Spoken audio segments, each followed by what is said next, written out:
काफ़ी सारे व्यूअर्स के कमेंट्स आ रहे थे कि जब भी हम कोई इन्वर्टर या सोलर इन्वर्टर परचेस करने जाते हैं तो ये केवीए और किलोवाट इन दोनों में ही हम कंफ्यूज हो जाते हैं। तो आज हम इस वीडियो में इन सारी डाउट्स को क्लियर करने वाले हैं। जब भी आप कोई इन्वर्टर या सोलर इन्वर्टर परचेस करने जाएंगे तो आपको कितने केवीए का इन्वर्टर लेना है या कितने केडब्ल्यू कितने किलोवाट का इन्वर्टर लेना है, इन सभी पॉइंट्स को आज डिटेल में समझाने वाले हैं, जिसके बाद में इन्वर्टर खरीदने में कभी भी आपके मन में ये केवीए और केडब्ल्यू का कोई भी कंफ्यूजन नहीं रहने वाला है। तो इस वीडियो को लास्ट तक जरूर देखिएगा। देखिए फ्रेंड, जब भी हम कोई इन्वर्टर या सोलर इन्वर्टर जब परचेस करने जाते हैं तो ज्यादातर उसके अंदर हमको केवीए देखने को मिलता है। देखिए, जितने भी जो ऑन ग्रिड और हाइब्रिड सोलर इन्वर्टर होते हैं उनके अंदर तो क्लियरली मेंशन होता है कि ये कितने किलोवाट का है। लेकिन यदि हम बात करें घर के नॉर्मल इन्वर्टर या सोलर इन्वर्टर, खासकर जो ऑफ ग्रिड सोलर इन्वर्टर्स होते हैं, उनके अंदर ज्यादातर जो ब्रांड होती हैं, कंपनियां होती है, वो केवीए में मेंशन करती है। जैसे 1000 वीए का है तो वहां पर 1 केवीए लिखा होता है। जब भी आप देखते हैं कि कोई इन्वर्टर 1000 वीए का है तो आपको ऐसा लगता है कि ये 1000 वॉट का है, लेकिन ऐसा होता नहीं है। लेकिन आजकल बहुत सी कंपनियां केवीए के साथ में ब्रैकेट में किलोवाट मेंशन करने लगी है। और देखिए, ज्यादातर कंपनियां केवीए ही क्यों मेंशन करती है, उसके पीछे एक रीजन होता है। जो हम इलेक्ट्रिसिटी का कंजप्शन करते हैं किसी भी विद्युत उपकरण के साथ में, तो क्योंकि उसका वॉट जो है फिक्स नहीं होता है। वॉट फिक्स क्यों नहीं होता है? क्योंकि जितने भी जो इलेक्ट्रॉनिक के उपकरण होते हैं उन सभी के अंदर एक कैटेगरी होती है। क्योंकि जो पावर कंजप्शन किया जाता है वो टोटल 3 कैटेगरी में किया जाता है: इंडक्टिव लोड, कैपेसिटिव लोड और रेजिस्टिव लोड। और ज्यादातर घरों के अंदर आपको रेजिस्टिव लोड और इंडक्टिव लोड देखने को मिलता है। देखिए, जैसे कोई हीटर हो गया, कोई बल्ब हो गया या फिर कोई गीजर वगैरह हो गया, इसका क्या होता है, वॉट जो होता है वो फिक्स होता है।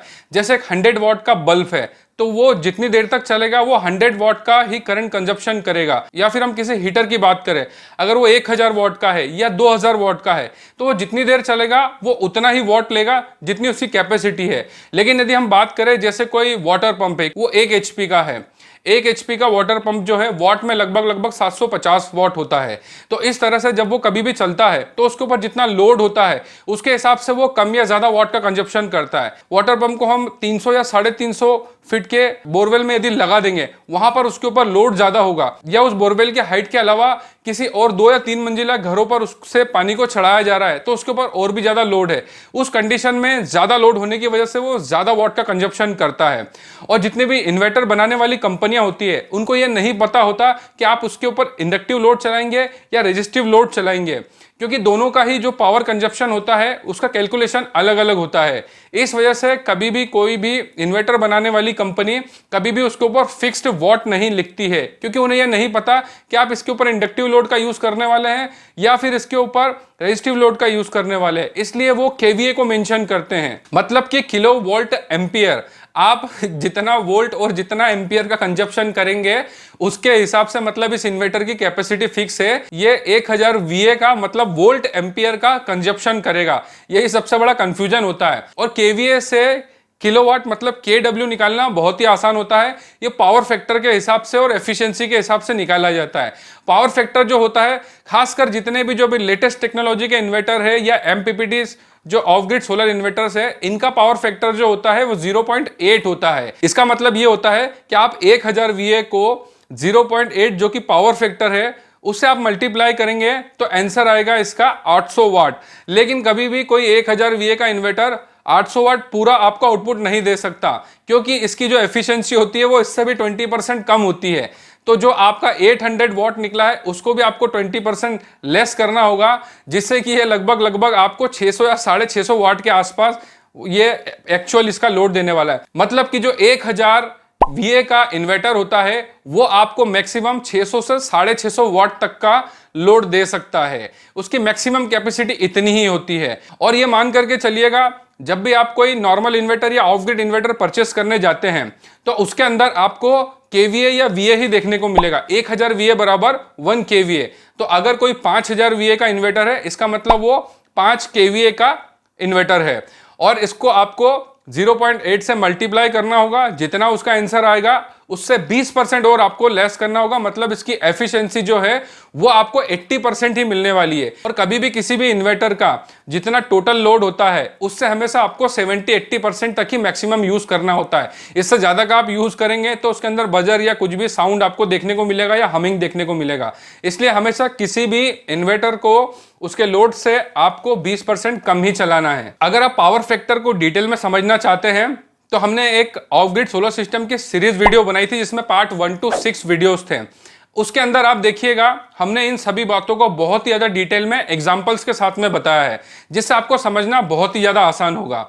और जब भी आप कोई नॉर्मल इन्वर्टर या सोलर इन्वर्टर परचेस करने जाते हैं तो वहां पर आपको शॉपकीपर या डिस्ट्रीब्यूटर जितना भी VA या KVA दिखाता है, क्योंकि 1000 VA मतलब 1 KVA होता है।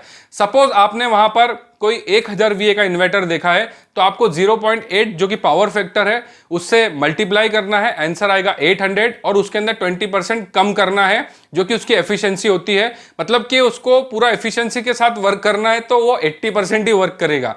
तो उसका जो एक्चुअल आंसर आएगा वो 600 या मैक्सिमम 650, बस इतना ही लोड आप उसके ऊपर दे सकते हैं। और आप पूरा 1 किलोवाट का इन्वर्टर या सोलर इन्वर्टर लेना चाहते हैं तो आपको कम से कम 1500 से 1550 VA का इन्वर्टर लेना होगा, तब जाकर के आप उसके ऊपर पूरा 1 किलोवाट का लोड दे पाएंगे।